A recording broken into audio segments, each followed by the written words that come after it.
अस्सलाम वालेकुम स्टूडेंट्स, मोहम्मद तारिक है। आज का जो हमारा टॉपिक है वो है लंग्स।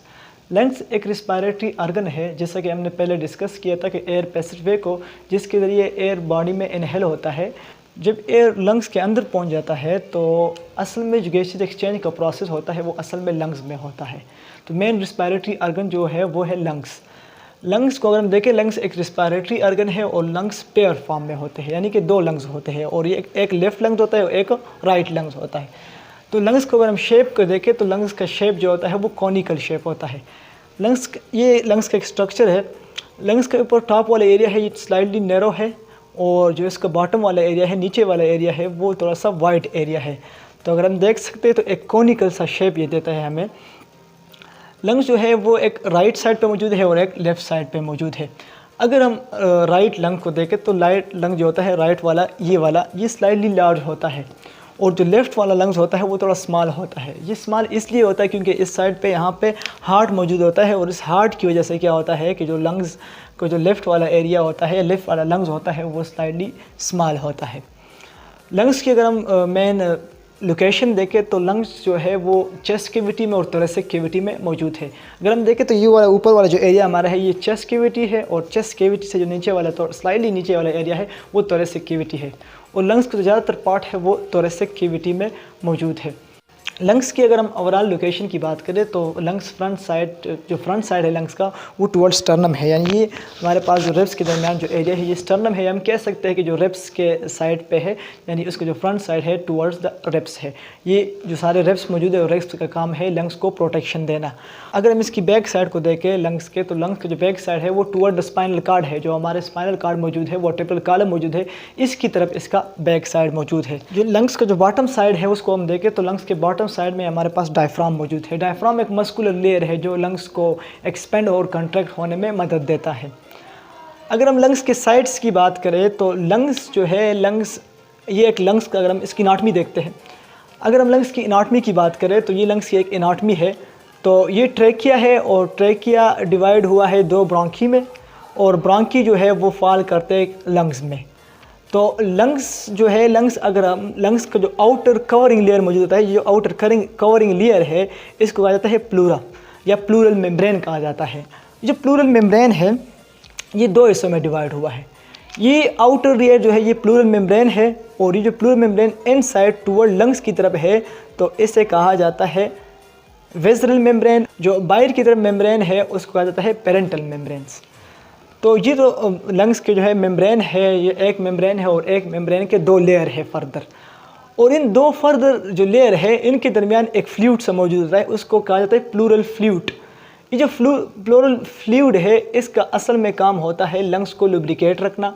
लुब्रिकेट जब लंग्स को रखेगा तो लंग्स क्या होंगे कि इसके जो सेल्स होंगे जब उनमें मूवमेंट होगी या लंग्स में पूरी ओवरऑल मूवमेंट होगी, तो जो मूवमेंट है उसमें ये हेल्प करेगा, लुब्रिकेशन जो फ्रिक्शन है उसको ख़त्म करेगा।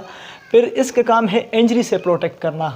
अगर बाहर से कोई इंजरी लगती है तो सारा जो प्रेशर है ये प्लूरल फ्लूइड जो है उसको इस प्रेशर को एब्जॉर्ब करेगा और लंग्स को अंदर प्रोटेक्ट करेगा। ये लंग्स के मूवमेंट में हेल्प करता है ये प्लूरल फ्लूइड जो है, और लंग्स को इंजरी से प्रिवेंट करता है और एक कॉशन भी प्रोवाइड करता है, एक तकिया भी प्रोवाइड करता है लंग्स को। इसके बाद टॉपिक है वो है lungs volume and capacity. Lung volume and capacity का मतलब ये है कि हमारी जो लंग्स है वो कितनी एयर को इनहेल करती है, एक्सहेल करती है, तो इसे कहा जाता है लंग्स वॉल्यूम एंड कैपेसिटी, और कितनी को स्टोर कर सकती है। पहले हमारे पास है pulmonary volume capacity. Pulmonary volume capacity का मतलब ये है कि नॉर्मल हालात में हमारा जो लंग्स है वो कितनी एयर को स्टोर कर सकता है। तो तकरीबन 5 लीटर या 5000 ml तक जो एयर है वो हमारी बॉडी या लंग्स जो है नॉर्मल हालात में स्टोर करता है, तो इसे कहा जाता है पल्मोनरी वॉल्यूम कैपेसिटी। दूसरा है टिडाल वॉल्यूम कैपेसिटी या कह सकते हैं टिडाल वॉल्यूम। टिडाल वॉल्यूम का मतलब ये है कि जब हम नॉर्मल हालात में इनहेल और एक्सहेल करते हैं इसे कहा जाता है टिडाल वॉल्यूम कैपेसिटी, टिडाल वॉल्यूम भी कहा जाता है। तो नॉर्मल हालात में तकरीबन हम 500 ml तक जो एयर है उसको हम इनहेल करते हैं और एक्सहेल करते हैं। इसके बाद है inspiratory reserve volume. Inspiratory reserve volume का मतलब ये है कि हम फोर्सफुली इंस्पायरेशन कर ले, यानी कि एयर को हम फोर्सफुली इनहेल कर ले। जब हम फोर्सफुली एयर को इनहेल करते तो ज़्यादा एयर जो है वो हमारी बॉडी में आएगा, लंग्स में आएगा। तो तकरीबन 2500 लेकर 3000 ml तक जो ब्लड है वो हम फोर्सफुली इनहेल करते हैं। नॉर्मल हालात में तकरीबन हम 500 ml तक करते हैं, लेकिन इंस्पायरेशन में, या हम कह सकते हैं कि फोर्सफुली इंस्पायरेशन में हम क्या करेंगे कि तकरीबन 3000 ml तक जो एयर है उसको हम इनहेल करते हैं। उसे कहा जाता है इंस्पायरेटरी रिजर्व वॉल्यूम।